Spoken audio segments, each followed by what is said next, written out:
Rabotai, Bishut Rav, Nakat, Shalita, Soudat Torah, la mémoire, Tisronet Bracha, Madame Cohen, que nous avons connue à Agadir et Isgan il y a une quarantaine d'années. C'est une femme de beaucoup de Emouna.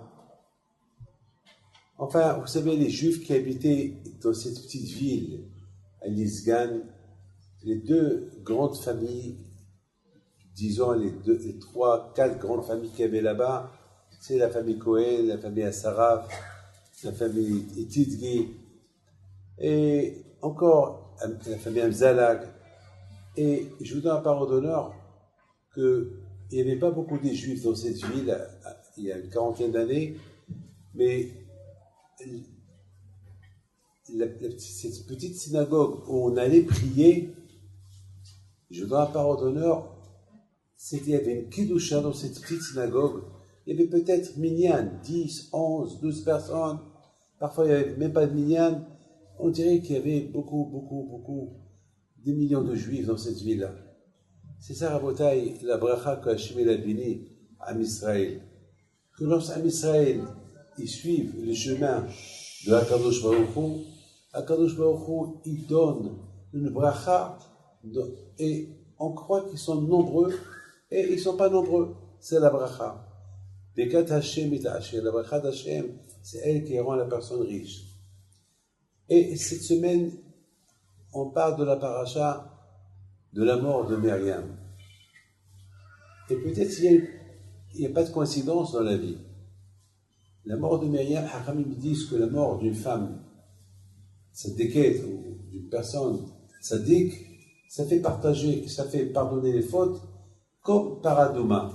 Vous savez que la vache rousse, les Kohanim l'a brûlée, avec ses cendres, les Kohanim ils vont purifier les impurs.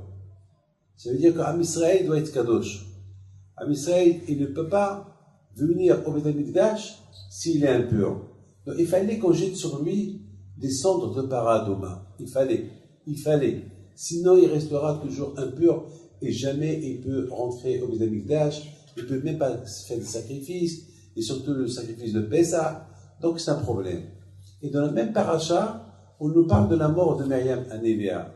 Et Hachamim ils disent, de là on voit que de la même façon que les cendres de la vache rousse, ils faisaient pardonner les fautes de l'Am Israël et ils les rendaient purs, comme ça la mort de Tzaddik.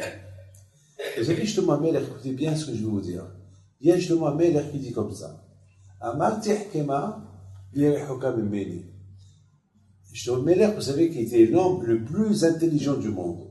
Il a dit, Amarti Hkema, il a dit, moi, puisque je suis l'homme le plus intelligent du monde, il parlait avec des animaux, il parlait même avec les murs, il parlait avec les fourmis, il parlait avec tout le monde, il comprenait tout.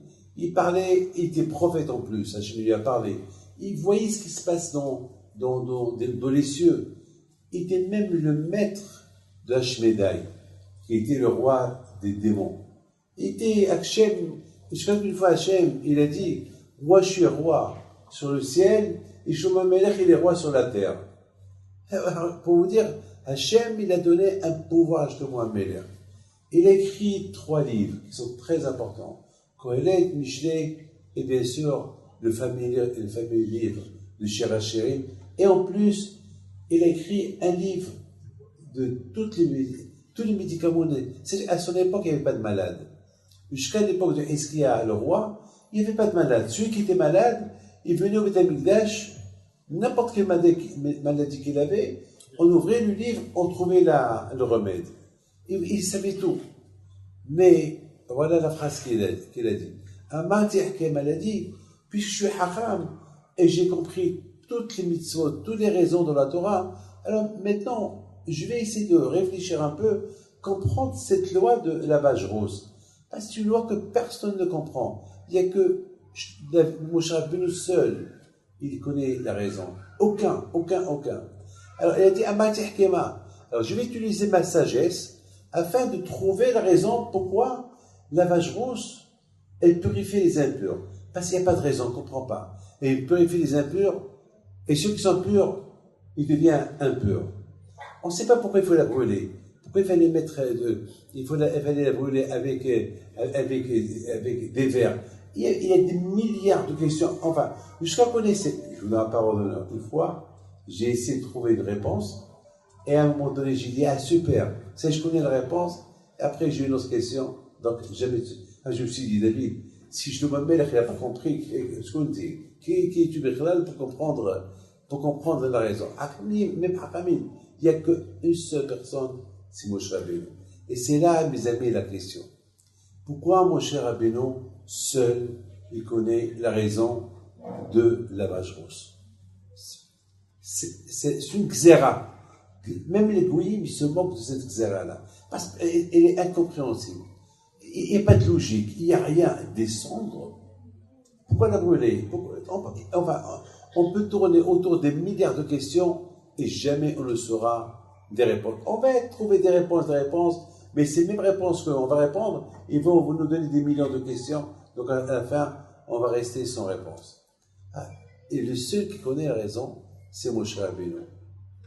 La question se pose, pourquoi Moshe Rabbeinu seul, il connaît cette raison-là? La raison de la vache rousse. Pourquoi?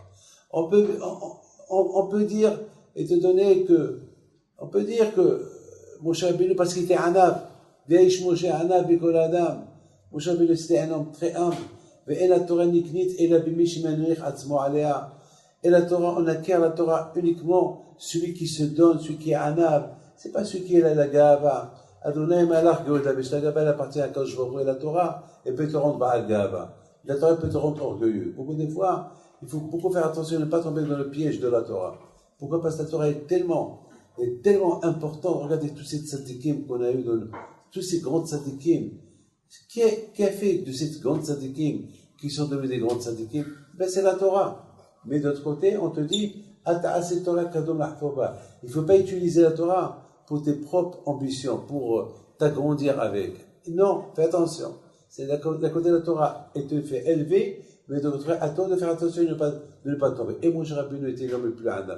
Donc ça veut dire, puisqu'on n'a eu personne qui a atteint la Hanava de Moshe Rabbeinu, alors peut-être c'est la raison pourquoi il n'y a que Moshe seul qui connaît la raison de Paraduma. Parce que jamais il va être orgueilleux. Parce que même qu'il va savoir que c'est lui le seul qui connaît la raison, il ne va pas être orgueilleux. Donc peut-être, on aurait pu dire que c'est comme ça. Pourquoi je vous dis ça? Parce que j'ai vu Rabbi Saïd Salanter, il dit une phrase extraordinaire. Il dit Rabbi Saïd Salanter que Hachem dit à Moshe Rabbeinu, écrit Va'ish Moshe Anav, écrit. Vous savez, imaginez-vous, si quelqu'un me dit, c'est par exemple un roi, il me dit, David, écrit, et David Pinto, c'est lui l'homme le plus humble du monde. Je vais être un peu gêné d'écrire. Mais à un moment donné, si il me force pour l'écrire, ben je vais sentir quelque chose. Même le roi, il dit c'est sur moi. Je vais sentir peut-être quelque chose. Il dit à Rabbi Salanter que Moshe Rabbeinu, contrairement à nous tous, Moshe Rabbeinu, même que Hachem lui dit, écrit, Va'ish Moshe Anav Mikol Adam, Moshe Rabbeinu, il n'a rien senti. C'est la folie. C'est-à-dire, et s'il aurait senti quelque chose, eh ben Hachem, il n'aurait pas écrit ça dans la Torah. C'est la folie. Alors on aurait pu dire, d'après ça, on aurait pu dire que si Moshe Rabbeinu seul, il connaît la raison de Paraduma, peut-être c'est à cause de ça. Parce qu'il est Anav, il n'y a pas un autre plus que lui. Et même qu'il connaît la raison de Paraduma, il ne va pas être orgueilleux parce qu'il connaît ce que personne ne sait. Parce qu'Hachem lui a dit, il n'y a que toi seul qui connais, pas un autre. On aurait pu dire ça peut-être. Mais même ça, c'est un peu dur pour moi. Même ça, pourquoi? Même ça, je ne veux pas rentrer dans les détails. Je voudrais vous raconter une histoire de vendredi. Vendredi soir, j'étais un peu fatigué. Alors, j'ai dit, je vais faire la prière à la maison.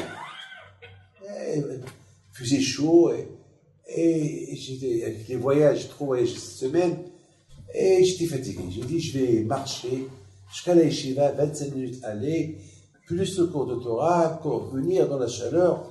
J'ai dit, bon, je vais rester à la maison. Je fais la prière à la maison. Et voilà, il y a un qui vient, il rentre pour nous apporter c'est pour voir si j'étais parti avec un de mes enfants. Et il me voit avec ma djellaba. Il dit, Rabbi David, qu'est-ce que tu fais là? Je dis, ben, je reste ce soir. Il dit, Rabbi David, tu sais quoi? Je vous apporte minyan. Je dis, ne vous arrangez pas. Non, je vous apporte minyan. Il m'a apporté 25 personnes. Pas minyan, 2 minyan. Et Bémet, j'étais tellement heureux, c'était la veille, parce que ma femme, chaque fois, me dit, David, comment c'est? Je redais, tu restes à la maison, c'est pas. Alors, et je lui dis, je suis fatigué. Je lui dis, là, tu as dormi, moi, je n'ai pas dormi. Et je suis fatigué. Mais finalement, quand je il a fait qu'il y a eu 2 minyanim, et il y a eu un jeune homme, il voit une belle photo de mon père. Et il me dit, c'est qui? Je dis, ben, c'est mon père. Il regarde la photo, il dit, on voit la Kedusha sur son visage. Je dis, toi, tu vois, c'est quoi la Kedusha? Et tu sais, c'est quoi la Kedusha? Mais vous savez, c'est quoi la Kedusha? C'est pas. La Kedusha, c'est la sainteté. Je dis, toi, tu vois la Kedusha? Il dit, ben, ça se voit. Comment ça se voit? Il m'a dit, je ne peux pas vous expliquer. C'est la vérité. Les tzadikim, d'ailleurs, lorsqu'on voit le visage des tzadikim, ben, par exemple, cette semaine, c'est la Elula de Tzadik, Rabbi Mordechai Eliyahu alav shalom, ou aussi en même temps la Elula du Rabbi Lubavitch alav shalom. Vous voyez leur visage. On voit la lumière, mais ce n'est pas tout le monde qui voit cette lumière. Il faut avoir l'émouna pour voir cette lumière. Alors, je suis retourné, et je suis retourné encore une fois, et je vois qu'il voit encore la photo. Je dis, c'est quoi? Je te la donne. Non, une belle photo, hein. Très belle photo. Il me dit, je lui dis, je te la donne.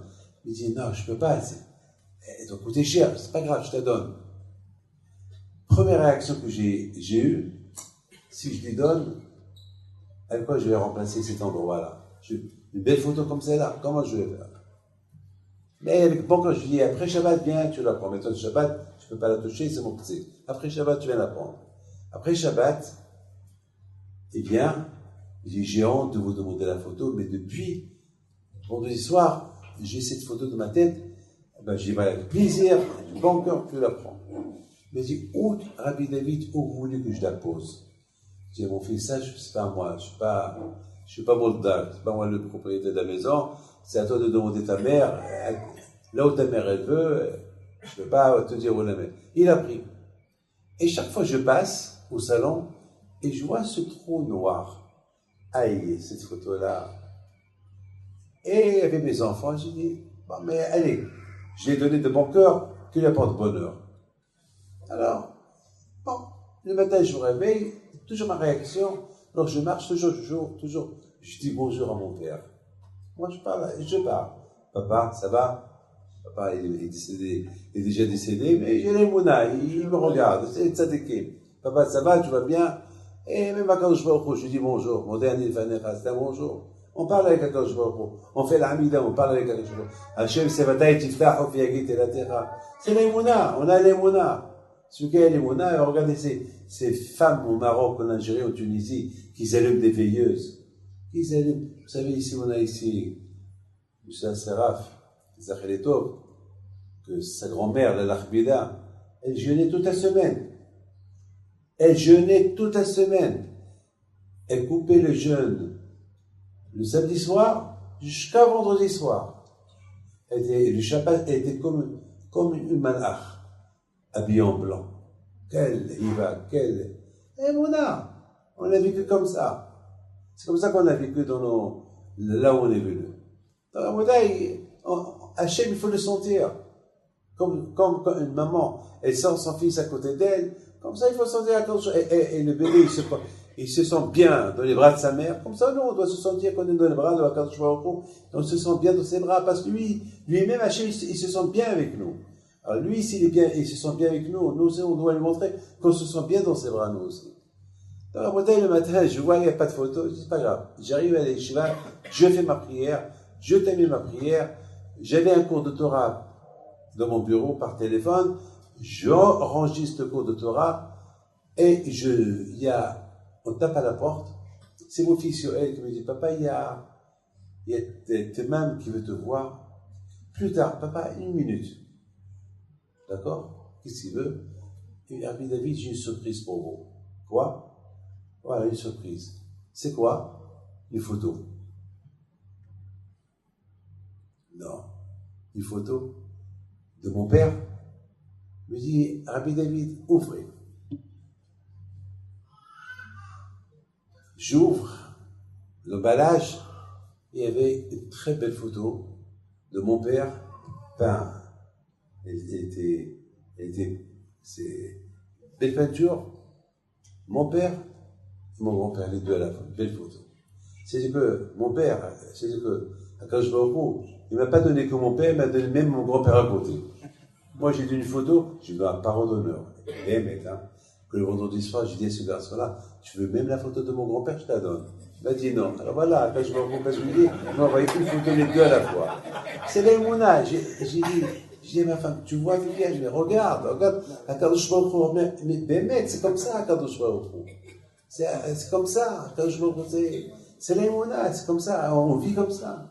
Voilà, j'ai donné une photo, c'était avec une photo d'un appareil photo, j'ai reçu une photo d'une peinture belle, mais très bien fait. Celui qui l'a fait, il a très très bien fait. 2 photos en plus. La bouteille, c'est ça la Emouna. Cette mitzvah de paradouma, elle est incompréhensible, on ne peut pas la comprendre, mais justement, Hachem nous a donné une mitzvah que tout le monde ne comprend pas, même Shlomo Ameler. On aurait pu dire, si Shlomo Ameler il ne la comprend pas, alors ça veut dire qu'il y a un problème dans cette mitzvah-là. Non! Qu'est-ce qu'il dit Shlomo Ameler? C'est-à-dire, c'est moi qui n'ai pas assez de chokma pour la comprendre. C'est pas que je la comprends pas parce que je suis pas intelligent. Je suis intelligent, mais elle est loin de moi pour la comprendre. Alors la question se repose. Alors pourquoi Moshe Rabbeinu seul, il la comprend? Mes amis, la réponse, elle est la suivante. Hachem, lorsqu'il a donné la Torah à Moshe Rabbeinu, le Satan, il vient chez Akadosh Baruch Hu. Il dit à Akadosh Baruch Hu, Hachem, il sent que dans le ciel, il manque quelque chose. Il n'y a pas de hiba, il manque quelque chose dans le ciel. Il dit à Akadosh Baruch Hu, mais il y a quelque chose il manque quelque chose dans le ciel. Où est la Torah? C'est-à-dire que la Torah remplissait le ciel. Et maintenant, il n'y a pas de Torah. Il y a la Torah du ciel, mais la Torah que nous avons, elle a marqué. Ça fait une marque dans le ciel qu'elle manque. Même le Satan, il dit à Hachem, où est la Torah? Il lui dit, c'est Ben Amram, il a pris. Il va chez Ben Amram, le Satan, il lui dit, Torah Echani, elle est où la Torah? Il dit, la Torah, quelle Torah? Il va voir la mer. Parce que c'est la mer qu'il a pris. Il va à la mer. L'océan, l'Atlantique, la Méditerranée. Il leur demande, où est la Torah? La Torah, mais nous on a. Quoi, pour les poissons? Quoi, c'est les poissons qui vont l'étudier. On n'a pas de Torah. Puis qui t'a dit? Ben, c'est Moshe. Il va encore chez Moshe, le Satan. Torah Echani. Il dit, ben, je sais pas, c'est pas chez la mer. Non, la mer, elle n'a rien pris. Ah, peut-être, il est chez la terre. On va voir le désert. Et le Satan, il va au désert. Il commence à chercher dans tous les déserts du monde. Il demande Torah, Torah, Torah. Et à la fin, il ne trouve pas. Et retourne chez Moshe Rabbeinu. Et Moshe Rabbeinu, il a dit, moi, j'ai rien du tout. Il va chez Akadosh Baruch Hu, le Satan. Et pour le Shalom, la Torah Echani. Il a dit à Akadosh Baruch Hu, je t'ai dit, c'est Moshe Rabbeinu qui l'a pris. Il lui dit, mais Moshe m'a dit qu'il n'a rien pris. C'est pas vrai, il a pris. Il retourne chez Moshe Rabbeinu. Et Moshe Rabbeinu lui dit, mais j'ai rien du tout, qu'est-ce que tu veux de moi? Alors là, Akadosh Baruch Hu, il se dévoile à Moshe. Il dit, Moshe, Torah Echani, et lui où la Torah? Moshe avait dit, je sais pas. Je sais pas. Il dit, comment tu sais pas? Mais je t'ai donné. Il dit, toi tu m'as donné. Et voilà, surtout. Il lui dit, toi tu m'as donné. Quand je lui dis, quoi, tu rigoles avec moi? Tu peux rigoler avec le Satan, mais pas avec moi. Quoi? Moi j'invente. Quoi? Je t'ai pas donné la Torah. Et là, Moshe Rabbeinu, il dit une belle phrase à moi. Akadosh Baruch Hu, aïe, aïe, aïe. Il dit à Akadosh Baruch Hu, Hachem, mais la Torah, c'est à toi la Torah. Elle peut appartenir à personne. Mais on ne peut pas donner la Torah. Comment tu peux dire que tu me l'as donnée? Mais c'est toujours ta Torah. Tu me l'as donnée pour un Israël, pour l'étudier, mais elle restera toujours. C'est ta propriété, c'est pas à nous, c'est des noms. Comme dit le Ramban, Torah Shemotav Shel HaKadosh Baruch Hu, la Torah c'est les noms d'Hachem. La Torah c'est la joie, c'est le monde. Tu as créé le monde avec la Torah. Et la Torah, elle est éternelle. Il n'y a pas de fin, il n'y a pas de début, il n'y a pas de fin. Qu'est-ce que tu dis que tu vas donner? Tu ne m'as rien donné. HaKadosh Baruch Hu, il dit à Moshe Rabbeinu, puisque tu es anav, puisque tu es anav comme ça, tu es humble, et tu dis que la Torah, elle ne t'appartient pas, alors je te la donne. Je te la donne. Elle est à toi.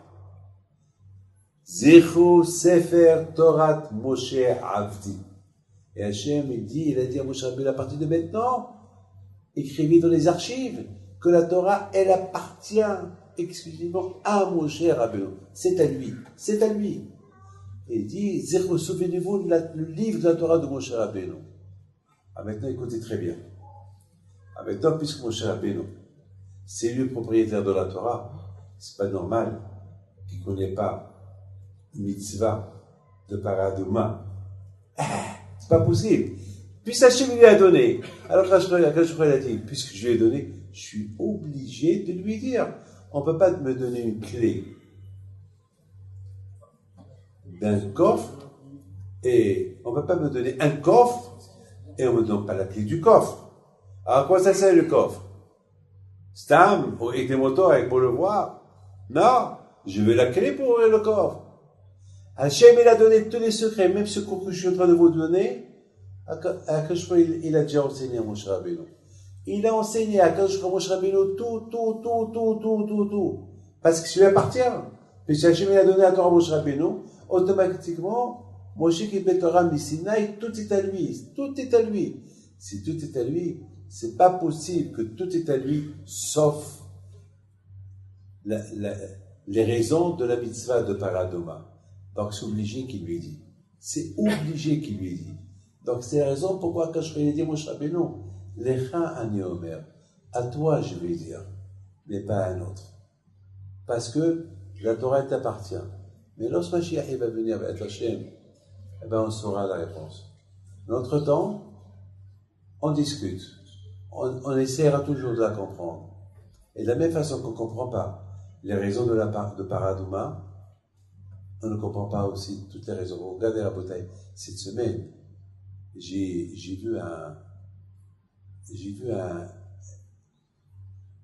il y avait un rab qui va chez Rabbi Akiva Eger. Et il lui dit, tu sais Rabbi Akiva Eger, j'ai entendu aujourd'hui quelque chose qu'il a dit le gars de Vilna. Il lui dit, attends une minute, tu attends une minute. Rabbi Akiva Eger rentre chez lui, il s'habille, il met les vêtements de Shabbat, et il rentre au Beth Midrash. Et le rabbin lui dit, ah, tu vas partir? Il dit, non, je ne veux pas partir, je suis venu t'écouter. Mais pourquoi tu as mis les vêtements du Shabbat? Il dit, lorsqu'on doit écouter les paroles qu'il a dit le gars de Vilna, il faut s'habiller, il faut mettre les vêtements de Shabbat. La beauté de la Torah. Jamais elle comprendra. Elle n'a pas de début, elle n'a pas de fin. La beauté, c'est comme ça qu'on a été éduqué. C'est comme ça qu'on est né. Une fois, Maran, Rabbi Mordechai Eliyahu, à la Shalom, et beaucoup de fois je le voyais, donc on se rencontrait. Il était chez nous à Paris plusieurs fois. Une fois, on était dans une fête, c'était pour je crois, pour l'école Sinaï. Et on était les invités d'honneur, lui et moi, à la Shalom, et ils ont mis les pistaches. Jamais j'oublierai ça. Jamais. Il y avait des pistaches. Il me dit, Rabbi David, ces pistaches, ils sont permis ou interdits? Je lui dis, pistaches? Ben, tout le monde les mange. Ben, il y a une bracha, tout le monde les mange. Il me dit, mais je vous pose la question. Ils sont permis ou interdits? Je lui dis, ouais, non, on les ouvre pour voir s'il n'y a pas des bêtes. Parce qu'il y a parfois des pistaches mchouchines, ils sont un peu normolines, ils sont un peu de... On voit si...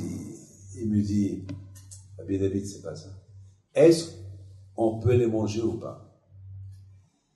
Je veux dire, Rabbi, pourquoi pas? Il me dit, réfléchis un peu. Alors, il y avait tout le monde qui était là.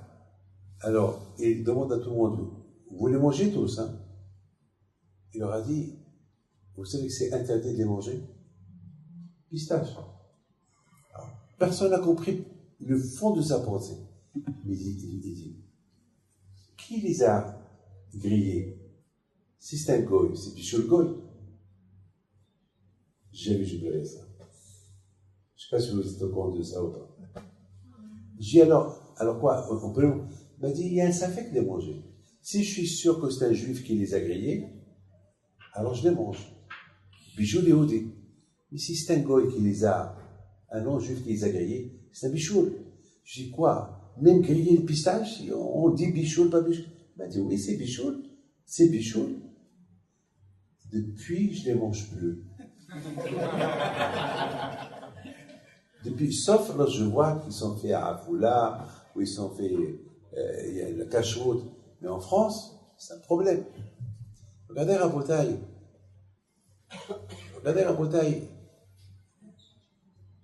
Chaque mitzvah et mitzvah que Hachem nous a donné, elle a ses raisons. Et beaucoup de fois, on croit qu'on a connu les raisons. Et à la fin, on découvre qu'on ne connaît pas assez les raisons. Comme la mitzvah de Paradoma. Alors, Rabotaï, je retourne à Madame Cohen Zachron al-Bracha. Que ce soit c'est son Esguer. Mais Badé, maintenant, après un mois, elle est dans notre monde. Et bien sûr, avec les Tzadkaniot. Et bien sûr, puisque c'est la paracha de la mort de Myriam, 100% à travers l'Emouna qu'elle avait, elle a éduqué ses enfants d'avoir l'Emouna. C'est important l'Emouna, mes amis. Hein. C'est très important d'éduquer de En Od Melebado. C'est important l'Emouna. Aujourd'hui, vous savez, avec la vie qu'on mène aujourd'hui, c'est dur d'avoir l'Emouna à Kadosh Baruch Hu. Très dur, parce qu'aujourd'hui, les portes sont tellement ouvertes. Aujourd'hui, on vit dans un monde, malheureusement, un monde où il y a beaucoup de Yetzahara, un monde que n'a pas le temps. Toute la journée avec Internet, toute la journée avec l'iPad, le iPhone, et toute la saleté du monde, elle est dans son iPhone, et la télé, et toute la journée, les informations, et on est pris, on n'a même pas le temps pour prier, on n'a même pas le temps pour étudier. Et une fois à l'Yeshiva, il y avait un monsieur qui était en train de faire sa prière à la Hamida, et pendant la Hamida, je l'ai vu qu'il était en train d'envoyer un texto. Moi, je lui ai dit, Ada, ben oui. Mais j'ai dit, après j'ai dit, peut-être, il est en danger de mort. Pour envoyer un texto dans la Hamida, c'est que peut-être il a une menace, c'est pas possible. J'ai dit, peut-être il y a quelque chose. À la fin, je vois qu'il fait vite pour partir, je l'arrête. Hé, Yaakov, qu'est-ce qui se passe? Il dit, non, ça va, Rabbi David. Il fait un geste, un marque, il y a un problème. Je dis, qu'est-ce qui se passe? Il dit, ma femme, je crois qu'elle va me faire la fête aujourd'hui. Je dis, quelle fête? Elle dit, je dis, c'est pour ça que tu voyais, et tu l'as répondu en plein Hamida. Elle dit, Rabbi David, vous m'avez vu? Je dis, bien sûr, je t'ai vu. C'est vrai que je te vois pas, je te vois. Et en plus, si moi je te vois, Hachem il te voit, il a vu ce que tu as fait. Et comment? T'as pas honte, t'as pas peur? En plein Hamida, tu envoies un texto et tu regardes. Il dit, Rabbi David, je sais, j'ai fait une faute, mais avec le bon Dieu, je peux m'arranger. Je me dis, mais ma femme, et avec ma belle-mère, les deux là-bas, ça va être un grand problème. Je ne sais pas comment je vais. Qu'est-ce qui s'est passé? Alors il me dit, Rabbi David, en venant vite ici, j'ai laissé le lait bouillir sur le gaz, il a débordé, ça a sali la cuisinière par terre, elle m'a laissé un message. Attends que tu rentres, tu viens à la maison, je vais te faire ta fête, au lieu que tu m'aides, voilà ce que tu me fais. Alors j'ai dit, oh là là, t'as un problème, je lui dis. Tu as un grand problème. À Botaï, je lui donne la parole d'honneur, et je t'amène. Regardez, parfois on a peur de la police, on a peur de la femme, de la belle-mère, des enfants, on a peur des cafards, on a peur de tout. Mais est-ce qu'on a peur du bon Dieu? Est-ce qu'on a peur du bon Dieu? Est-ce qu'on a peur du bon Dieu? Eh bien, la Bretagne, Hachem n'a pas besoin qu'on ait peur de lui. Hachem, il veut qu'on l'aime. Hachem, il veut qu'on l'aime avec joie. Et la joie, elle vient lorsqu'on fait une mitzvot avec joie. Donc, on ne cherche pas à savoir pourquoi je dois faire ça, et pourquoi je dois faire ça, et pourquoi je dois faire ça. Je fais les choses aveuglement, c'est tout. Je fais les choses, je suis aveugle, tamim, ça y est. Je ne cherche pas à être intelligent avec le bon Dieu. Comme Moshe Rabbeinu, il n'a pas cherché à être intelligent. Il a Ish Moshe Anav Mikol Adam. Et Ratson, que la mémoire de Mme Cohen, elle s'appelle Evka Bat Sodana, Zechona Lebracha, Shishimata Began Eden, et qu'Akash Baruch Hu, il fasse que le ciel protège sa famille, ses enfants, ses petits-enfants, ses belles-filles, ses beaux-filles, toute la famille qui est Ratson. Et Rab Nakash, Kash Medon Bracha Batzlaha, et tout le Kadosh ici, Kash Uprash, sachez une chose, que j'avais beaucoup de choses à faire aujourd'hui. Je n'en ai pas au d'honneur. J'ai au moins 6 choses à faire à Yerushalayim. Et le Sarah, il me disait, David, là où tu vas aller, tu vas voir. Il y a beaucoup de gens là-bas et ça va être pour tes institutions et il y a beaucoup de gens qui vont te voir. Et après, je voyais dans ma tête, je dis, mais cette femme-là, de Natania, cette femme qu'elle avait, cette Emouna, celle-là, elle mérite mieux que toutes les femmes, mieux que tous ces autres événements qui m'attendent tous. Eux, ils peuvent, ça sera pour la prochaine fois. Mais cette femme-là ne veut pas que je rate d'être avec sa famille et dans cette belle communauté. Qu'Hachem vous protège dans la Chavatsa.